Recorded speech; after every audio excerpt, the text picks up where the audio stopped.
Hello, hello, hello, everyone. Good morning, good afternoon, good evening to you. Welcome back. We're going to be reading the next two chapters, which I think are 5 and 6 in our Archangelology, still reading on about the beautiful Jophiel. So let's go ahead and get started.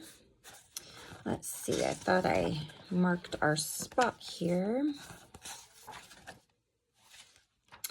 One too far. Okay, so chapter 5 is titled Beautification. So let's see what the author has to say about that.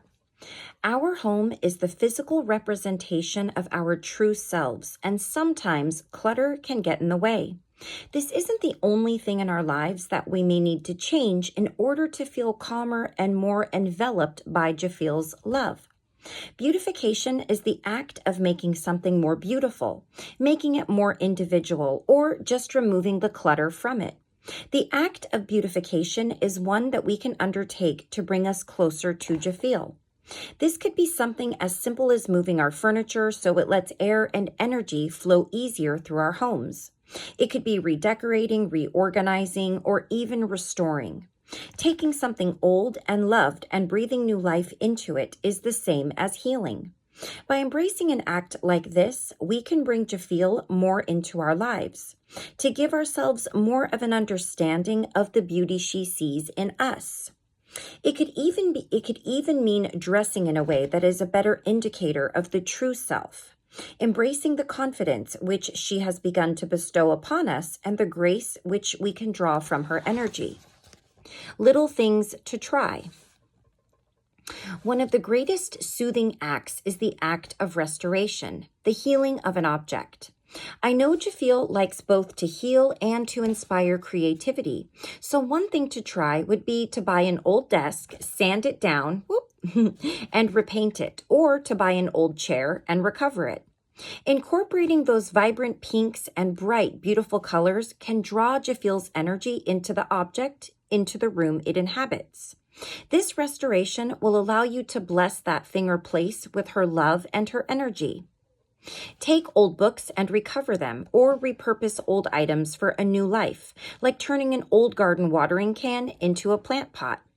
All these small creative outlets that beautify your home and your space will help you get in touch with Jophiel's positive energy.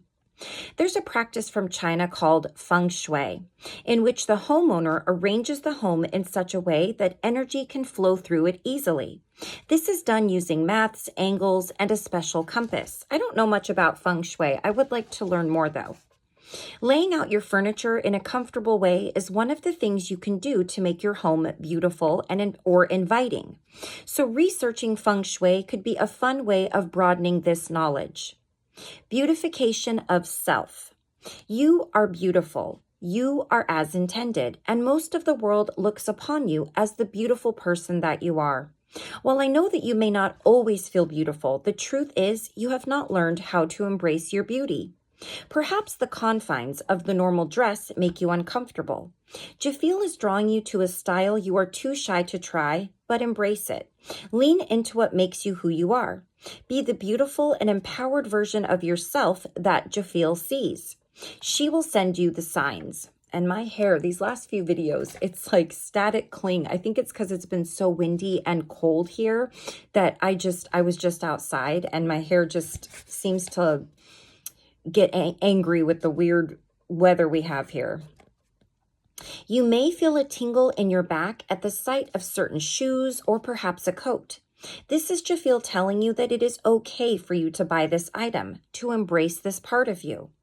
And another thing to consider is that others may only see how you hold yourself, how you hold your energy. Nervous, chaotic energy is like being near roadwork. All that noise and energy is unflattering and causes those around that energy to not appreciate what is happening. Calm and quiet confidence is the embodiment of Jophiel. And learning how to channel nervous energy into a calm and peaceful aura is a powerful tool. All the while, this is what Jophiel is encouraging you to do.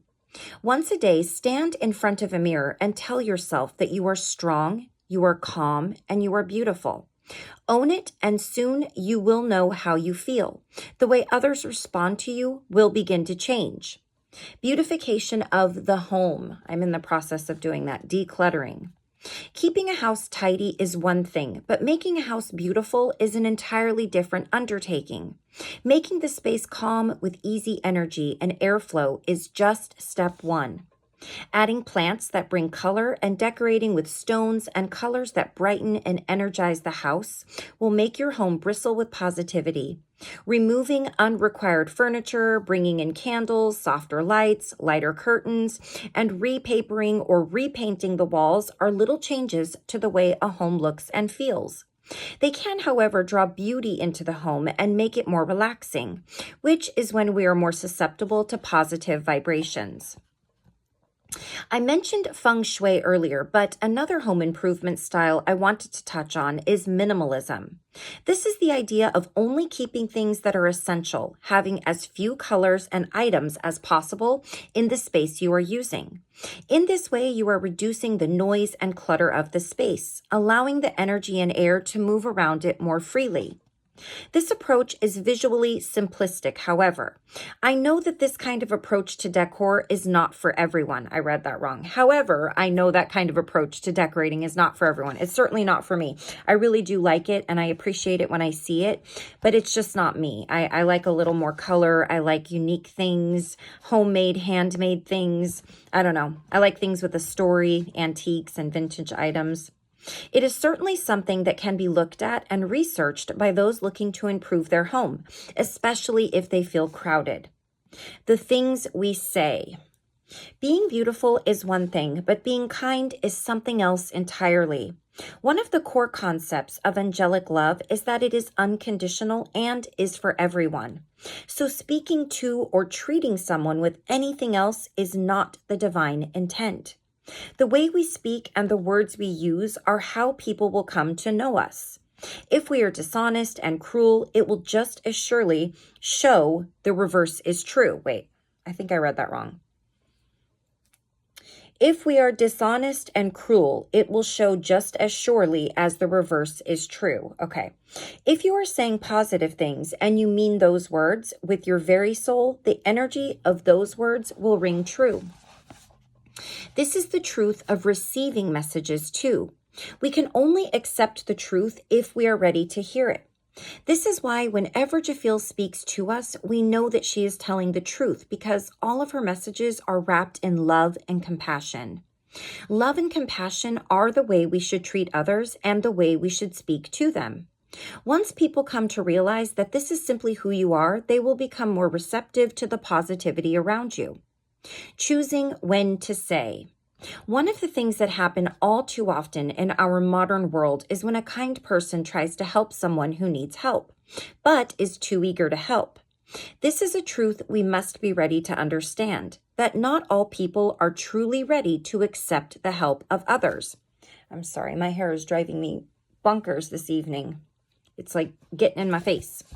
Sometimes our best intentions can lead to negative reactions from those who are simply not at the right stage of their journeys to accept our help or to even know that they need it. That is something super important to remember. Offering someone an open invitation to a chat or a sympathetic ear, should they need it, is fine, but make sure you take from Jophiel's lead. Wait for the right moment and then approach the moment with the right energy. One thing to keep in mind is how emotional the person is. Extremely angry or sad people can react badly to offered help, even if it is what they need. And that's often actually the way it goes. It seems like the more people push help away, it's actually the more they need it. And unfortunately, you can't help somebody that doesn't want the help, because at the end of the day, they have to be willing to help themselves first and to save themselves, essentially. It's not what you say.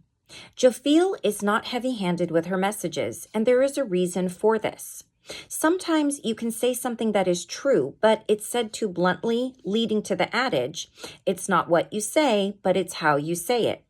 This is to say that while what you are saying is correct, the individual you are speaking to may not want to hear it in that way. Much like how Jophiel is gentle with us, guiding us to the answers on our own terms and in our own times, we must learn to guide others in their own truth without being too forceful.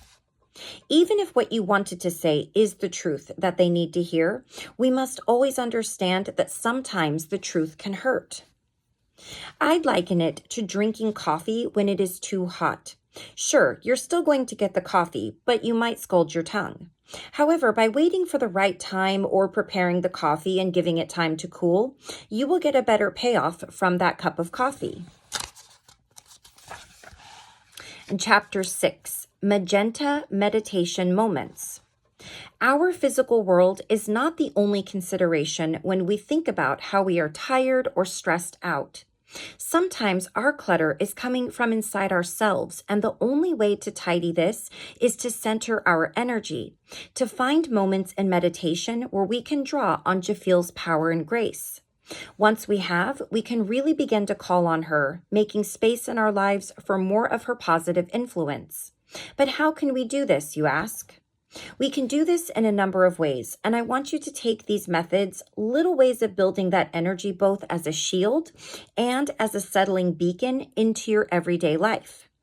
The first way we can begin to make our meditation practices work is to fit the space with things that we will need, such as a comfortable place to sit and a comfortable cushion or mat, preferably in those shades of pink or yellow that we have discussed. We then want to bring incense, sandalwood, roses, even jasmine or lavender. These soothing and beautiful smells are indicators of her grace. So by using them, we can feel closer to Jophiel in our meditation. By making ourselves space and time for these meditations, we can begin to make this part of our routine of self-improvement and contemplation. Using meditation to consider things we want and removing the negative from our lives is important. But how can we maximize meditation? A lot of people give up on meditation pretty quickly after they feel like they can't stop thinking about things, and that's simply normal. So if you feel you're one of those people, do not give up. We all have thoughts. It is totally normal. So here we have something titled Rubellite Reiki, and I believe Rubellite is a crystal. The stone most associated with Jophiel is Rubellite. I don't know if I'm saying that right. A vibrant pink stone imbued with an energy that can pass into you. Making you feel more energized isn't all these stones offer, as they have the power to improve our moves by being charged with positivity and love. Whenever we look at Reiki as energy healing, we must consider the kinds of energies involved, and these stones are the ideal counterpart to Jophiel. Having the right room and the right stones are one part of the healing and meditation process. But the most important is the mindset and the understanding of how we can affect that. The first thing to do when clearing our minds of clutter ahead of meditation is to breathe. Jophiel is calm and gentle, so slow, calming breaths through the nose and out through the mouth with eyes closed will help. Calming ourselves before we start playing music or lighting incense is best, as it will allow our minds to declutter and be more receptive to new love and energy. Music. Taste in music is a very individual thing, and this is okay. Music should soothe you. While classical and instrumental music may be more calming to others, you may need vocal harmonies and upbeat tempos. This is totally fine, and Jophiel does not judge, as she understands the creative part of our souls is all a little different.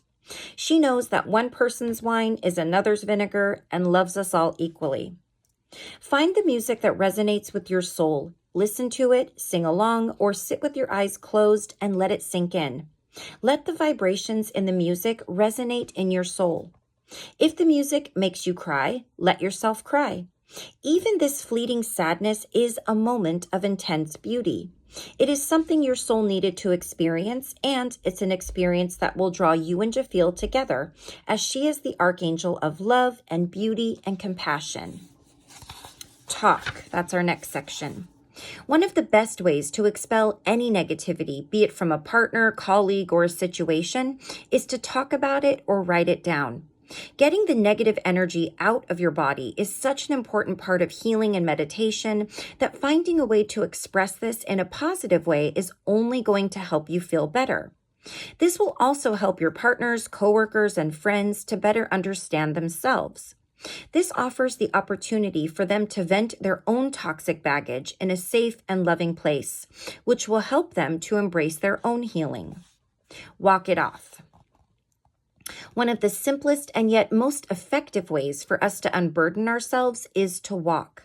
Plan a visit to an area park or animal sanctuaries. By taking the time to remove yourself from the rigors of modern life by walking is immensely rewarding. Exploring the world around us is a great way to enjoy all of the beauty, smells, and colors we experience with Jophiel as our guide. This can be a great way to both physically get fit and mentally shed the weight of modern stresses, especially if we are walking to allow our souls to unburden all of our tension. If we are able to talk with a partner or friend, if we listen to relaxing music, any of those things. Hobbies. Hobby groups are a great way to meet people with the same passions and energy as you.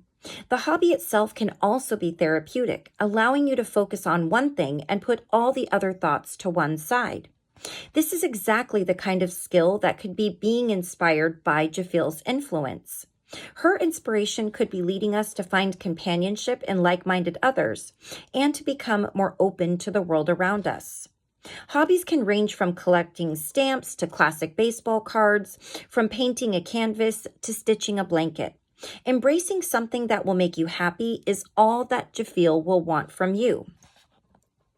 If you want to tie Jophiel into a hobby, collect either pink or yellow objects or Rubellite stones.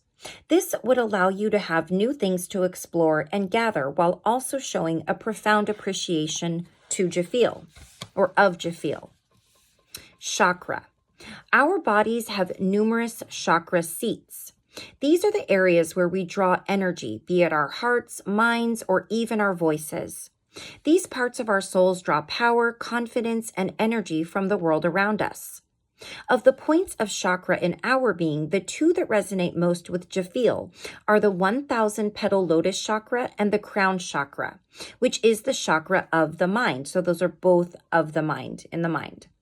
The liberation that Jophiel can bring to this part of us illuminates and enlightens, allowing us to understand things more clearly. The other part of our chakra she can affect is our solar plexus, which is about 2 inches above the navel. The energy in our core and in our breathing. This allows us to calm down, and by being so, it allows our body and mind to be open to Jophiel's message. That is also where our creativity comes from. In this way, she helps to see our best, our higher self, the form of us that is ignited by her flame of wisdom. This part of ourselves allows us to feel more clearly the intent of her message and to understand more profoundly our truest desires. Our chakras are the very energy of ourselves, and coming to embrace this energy is incredibly important. And as Jophiel is a healer of the spirit, her ability to heal your chakra cannot be emphasized enough. Meditation how-to. I think that's the last section. Okay, so here's going to be a step-by-step to meditation, okay? Here we will look at how to meditate with Jophiel and how through meditation you can be closer to her. This is going to be a short and gentle meditation that will allow you to feel much calmer, centering your energy and soul. The first stage always is to make space for your meditation. This can be a specific room in your house, but it must be clutter-free and with fresh air able to pass through. To set the room, we will want essential oils or incense. Either rose or lavender is ideal, as these are scents we associate with Jophiel time and again. Soft, relaxing music should be played at below speaking volume. Something soothing and instrumental is ideal, but calm vocalizations also are fine. What we want is to keep the mind, I was going to say 2 words at once, clear, free of clutter. A scented candle with golden leaves or a pink color can also help to encapture the energy of the room. Once these adjustments are made to your space, it is time to begin. First, either sit cross-legged on a mat or a cushion with your back straight. Draw in long and deep breaths through the nose to draw in the fragrances. Exhale slowly and calmly out through your mouth and close your eyes with your hands open, palms skyward. Allow your rib cage to fully expand and contract. Remember to draw in deep, cleansing breaths and exhale slowly, almost through pursed lips. Slow your breathing and take in nothing but the soothing music. In a calm whisper, speak softly to Jophiel. Thank her for the beauty she shares and for her love and wisdom. Ask her to join you and to allow you to bask in her love and guidance. Take slow and deep breaths in, slow and calming breaths out. Eyes closed but not pinched. Forearms rested on your folded legs. Repeat softly and calmly. Thank you, Jophiel, for your kind beauty, honest wisdom, and gentle guidance. Thank you, Jophiel, for your love, and allow me to share your light with you. With your eyes closed, again, take slow, deep breaths in through the nose to draw in those scents of her grace, and out slowly through the mouth. Allow your energy to pass out of your physical body. Repeat once more softly and calmly. Thank you, Jophiel, for your kind beauty, honest wisdom, and gentle guidance. Thank you, Jophiel, for your love, and allow me to share your light with you. When you are calmer, reach your arms forward, and on your next breath, bring your hands together. Draw them in palm to palm, bending at the elbows until your thumbs reach your chest. So I think something like that, prayer mudra is what I would call it. Exhale slowly, moving your hands away from your body. Slowly allow both the physical and emotional energy escape. Once your arms are fully extended, slowly inhale and then return your arms palm upright and repeat softly and calmly. Thank you, Jophiel, for your kind beauty, honest wisdom, and gentle guidance. Thank you, Jophiel, for your love, and allow me to share your light with you. I am ready to be one with your grace. Now slowly, calmly open your eyes. Relax your shoulders and back, and slowly breathe in through the nose and out through the mouth. Allow your mind this moment to refocus as you unfold your legs and stretch your fingers towards your toes. Blow out your candle, turn off the music, and return to the regular parts of your day, revitalized and with Jophiel's love fresh in your soul. All right. So that completes chapters 5 and 6. And chapter 7, we're going to be talking about dreams and vibrations. And this includes lucid dreaming and daydreaming. And then chapter 8, communication and patience. So a couple of different ways that we can increase those things and communicate with Jophiel. So we'll go ahead and stop right there. Thank you all so much for joining me as usual. We only have just a few more chapters in this book. As I think I stated in the previous video, there's only 10 chapters in this particular for this particular angel, and then we'll move on to our next one. So until next time, please take care of yourself. Please take care of those around you. I will see you all soon. And yeah, we're almost done. We've got about three more books after this. I hope you guys are enjoying these. I really do want to put these out here for you so that you've got all the options there for you. If you feel more drawn to a certain archangel at a certain time for a certain situation, whatever it may be, I just want to put that out there for you. So please stay blessed. Please stay in gratitude. Please stay safe. And I will see you all again very soon. I love you very much. Bye-bye.